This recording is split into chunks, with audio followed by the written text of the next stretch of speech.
And we're live. Today's reading, I'm going to do a reading from Augmentino's great best-selling book called, it's part of the Great Trilogy, greatest salesman in the world, the greatest secret in the world, and then there's the greatest miracle in the world. I'm going to read this. It's called the God Memorandum to you from God, from the greatest miracle in the world. I'm supposed to read this every day, every night actually, before going to sleep for 100 days in a row, and there's supposed to be a miracle in your life. So, to you from God, this is the God Memorandum from Augmentino's great bestseller, The Miracle in the World. I hope you enjoy it. To you from God, take counsel. I hear your cry. It passes through the darkness, filters through the clouds, mingles with starlight, and finds its way to my heart on the path of a sunbeam. I have anguished over your cry of the hare choked in the noose of a snare, a sparrow tumbled from the nest of its mother, a child thrashing helplessly in a pond, and the son shedding his blood on a cross. Know that I hear you also. Be at peace, be calm. I bring thee relief for your sorrow, for I know its cause and its cure. You weep for all your childhood dreams that have vanished for the years. You weep for all your self esteem that has been corrupted by failure. You weep for all your potential that has been bartered for security. You weep for all your individuality that has been trampled by mobs. You weep for all your talent that has been wasted through misuse. You look upon yourself with disgrace and you turn in terror from the image you see in the pool. Who is this mockery of humanity staring back at you with bloodless eyes of shame? Where is the grace of your manner, the beauty of your figure, the quickness of your movement, the clarity of your mind, the brilliance of your tongue? Who stole your goods? Is this thief's identity known to you as it is to me? Once you placed your head in the pillow of grass in your father's field and looked upon a cathedral of clouds and knew that all the gold of Babylon would be yours in time.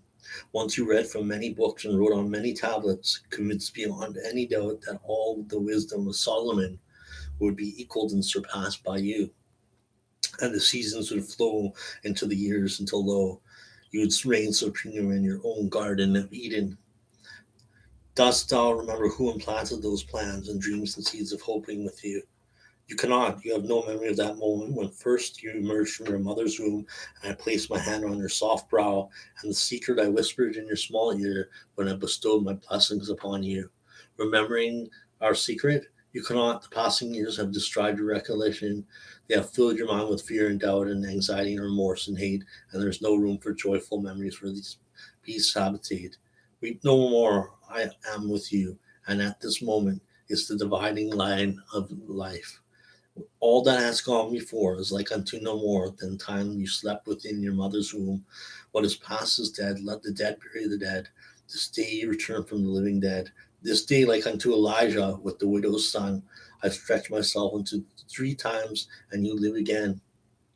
This day, like unto Elisha with the shaman's son, I put my mouth upon your mouth and my eyes upon your eyes and my hands upon your hands, and your flesh is warm again. This day, like unto Jesus at the tomb of Lazarus, I command you to come forth, and you walk from your cave to doom to begin a new life. This is your birthday. This is your new date of birth. Your first life, like into a play of theater, was only a rehearsal. This time the curtain is up. The time the world watches and waits to applaud. This time you will not fail. Light your candles, share your cake, pour the wine. You have been reborn. Like a butterfly from its chrysalis, you will fly, fly as high as you wish, and neither the wasps nor dragonflies, nor mantids and mankind shall obstruct your mission or search for the true riches of life. Feel my hand upon thy head, attend to my wisdom. Let me share with you again the secret you heard at your birth and forgot. You are the greatest miracle. You are the greatest miracle in the world. Those were the first words you ever heard. Then you cried. They all cry. You did not believe me then, and nothing has happened in the intervening years to correct your disbelief. For now, how could you be a miracle when you consider yourself a failure at the menial of tasks? How can you be a miracle when you have little confidence in the dealing with the most trivial of responsibilities? How can you be a miracle when you're shackled by that and lie awake and torn over whence will come tomorrow's bread? Enough, the milk that is spilled is sour. Yet how many prophets, how many wise men, how many poets, how many artists, how many composers, how many scientists, How many philosophers and messengers have I sent with the word of your divinity, your potential for godliness, and the secrets of achievement? How did you treat them? Still I love you and I am with you now. Though these words to fulfill the prophet who announced that the Lord shall set his hand again, the second time to recover the remnant of his people. I have set my hand again. This is the second time you are my remnant. It's no avail to ask, haven't you known? Haven't you heard? Has it been told to you from the beginning? Haven't you understood from the foundations of the earth? You have not known, you have not heard, you have not understood. You have been told that you're a divinity in disguise, a god playing a fool. You have been told that you're a special piece of work, noble in reason, infinite in faculties, express and admirable in form and movement, like an angel in action, like a god in apprehension. You've been told that you are the salt of the earth. You were given the secret, even of moving mountains, of performing the impossible. You believe no one. You burned your map to happiness. You abandoned your claim to peace of mind. You snuffed out the candles that had been placed along your destined path to glory. And then you stumbled, lost and frightened in the darkness of futility and self pity, until you fell into the hell of your own creation. Then you cried and beat your breast and cursed the luck that had befallen you. You refused to accept the consequences of your own petty thoughts and lazy deeds, and you searched for a scapegoat on which to blame your failure. How quickly you found one. You blame me. You cried that your handicaps, your mediocrity, your lack of opportunity, your failures were all the will of God. You were wrong. Let us take inventory. Let us first call roll of your handicaps. For now, how can I build a new life lest I have the tools? Are you blind? Does the sun rise and fall without your witness? No, you can see. And the 100 million of receptors I have placed in your eyes enable you to enjoy the magic of a leaf, a snowflake, a pond, an eagle, a child, a cloud, a star, a rose, a rainbow, and the look of love. Count one blessing. Are you deaf? Can a baby laugh or cry without your attention? No, you can hear. And the 24,000 fibers that are built in each of your ears vibrate to the wind in the trees, the tides on the rocks, the majesty of an opera, a robin's plea, children's at play, and the words I love you. Count another blessing. Are you mute? Do your lips move and bring forth only spittle? No, you can speak, as can no other of my creatures, and your words can calm the angry, uplift the despondent, cool the quitter, cheer the unhappy, warm the lonely, praise the worthy, encourage the defeated, teach the ignorant, and say, I love you. Count another blessing. Are you paralyzed? Does your helpless form despoil the land? No, you can move. You're not a tree condemned to a small plot while the wind and the world abuses you. You can stretch and run and dance and work. For within you, I have designed 500 muscles, 200 bones, and 7 miles of nerve fiber, all synchronized by me to do your bidding. Count another blessing. Are you unloved and unloving? Does loneliness engulf you night and day? No, no more. For now you know love's secret, that to receive love is must be given, with no thought of its return. To love for fulfillment, satisfaction, or pride is no love. Love is a gift on which no return is demanded. Now you know that to love unselfishly is its own reward, and even should you love not be returned, it is not lost, for love not reciprocated will flow back to you and soften and purify your heart.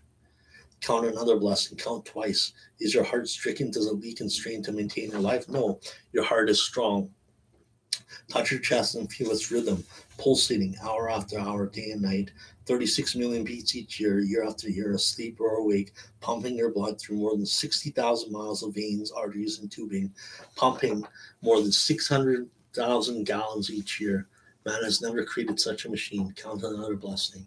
Are you diseased of skin? Do people turn in horror when you approach? No, your skin is clear and a marvel of creation, needing only to be tended with soap and oil and brush and care. In time, all steels will tarnish and rust, but not your skin. Eventually, the strongest of metals will wear with use, but not that layer that I have constructed around you. Constantly renews itself. Old cells replaced by new, just as the old you is now replaced by the new. Count another blessing. Are your lungs befouled? Does the breath of life struggle to enter your body? No, your portholes to life support you, even in the fullest environments of your own making. And they labor always to filter life, giving oxygen through 600 million pockets of folded flesh while they rid your body of gaseous wastes. Count another blessing. Is your blood poisoned? Is it diluted with water and pus? No, within your 5 quarts of blood are 22 trillion blood cells, and within each cell, millions of molecules. And within each molecule is an atom oscillating at more than 10 million times each second. Each second, 2 million of your blood cells died or replaced by 2 million more in resurrection that has continued since your first birth. As it has always been inside, so now is on your outside. Count another blessing. Are you feeble of mind? Can you no longer think for yourself? No, your brain is the most complex structure in the universe. I know. Within its 3 pounds are 13 billion nerve cells, more than 3 times as many as cells as there are people on your earth, to help you file away every perception, every sound, every taste, every smell, every action you have experienced since the day of your birth. I have implanted within your cells more than 1,000 billion protein molecules. Every incident in your life is there waiting only to recall. And to assist your brain in the control of your body, as dispersed throughout your form, 4 million pain sensory structures, 500,000 touch detectors, and more than 200,000 temperature detectors. No nation's gold is better protected than you. None of your ancient wonders are greater than you. You're the finest creation. Within you is enough atomic energy to destroy any of the world's greatest cities and rebuild it. Are you poor? Is there no gold or silver in your purse? No, you are rich. Together we have just counted your wealth. Study the list, count them again, tally your assets. Why have you betrayed yourself? Why have you cried that all the blessings of humanity were removed from you? Why did you deceive yourself that you were powerless to change your life? Are you without talent, senses, abilities, pleasures, instincts, sensations, and pride? Are you without hope? Why do you cringe in the shadows, a giant defeated, awaiting only sympathetic transport into the welcome void of dampness and hell? You have so much, your blessings overflow your cup, and you have been unmindful of them, like a child spoiled in luxury, since I have bestowed them upon you with generosity and regularity. Answer me, answer yourself. What rich man, old and sick, feeble and helpless, would not exchange all the gold in his vault for the blessings you have treated so lightly? Know then the first secret to happiness and success, that you possess even now every blessing necessary to achieve great glory. They are your treasure, your tools with which to build, starting today, the foundation for a new and better life. Therefore, I say unto you, count your blessings and know that you already are my greatest creation. This is the first law you must obey in order to perform the greatest miracle in the world, the return of your humanity from living death.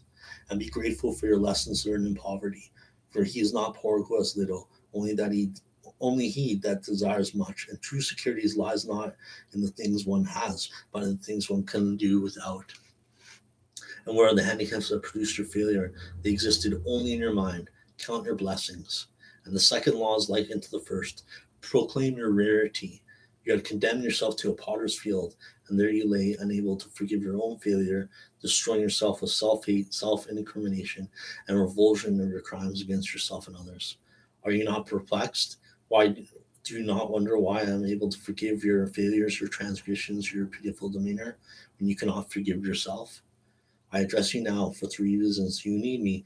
You're not one of a herd heading for destruction and great mass of mediocrity, and you're a great rarity. Consider a painting by Rembrandt, or a bronze by Degas, or a violin by Stradivarius, or a play by Shakespeare.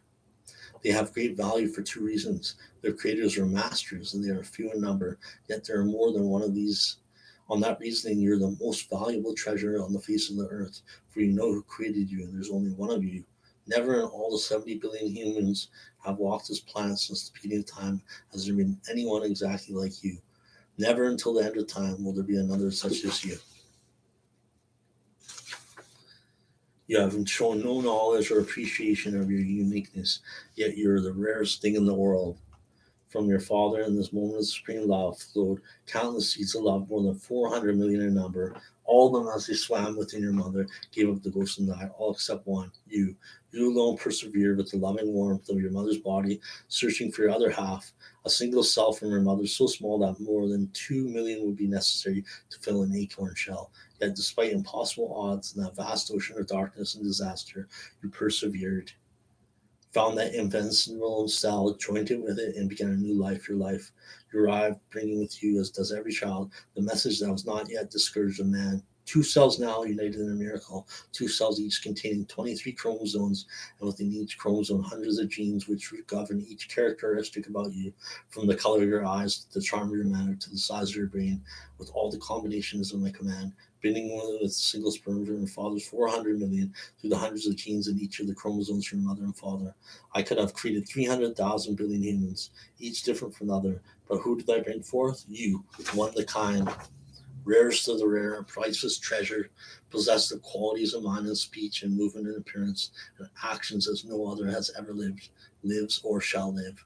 Why have you valued yourself in pennies when you are worth a king's ransom? Why did you listen to those who demeaned you? And far worse, why did you believe them? Take counsel. No longer hide your rarity in the dark. Bring it forth. Show the world. Strive not to walk as your brother walks, nor talk as the leader talks, nor labor as do the mediocre. Never do as another, never imitate. For how do you know that you may not imitate evil? And he who imitates evil always goes beyond the example set, while he who imitates what is good always falls short. Imitate no one. Be yourself, show your rarity to the world, and they will shower you with gold. This then is the second law, proclaim your rarity. And now you have received two laws, count your blessings and proclaim your rarity. You have no handicaps, you are not mediocre, you nod, you force a smile, you admit your self deception. What is your next complaint? Opportunity never seeks thee. Take counsel, and it shall come to pass. For now I give you the law of success in every venture. Many centuries ago, this law was given to your forefathers from a mountaintop. Some heeded long, though their life was filled with fruit and happiness and accomplishment, gold and peace of mind. Most listened not, for they sought magic means, devious routes, or waited for the devil called luck to deliver them the riches of life.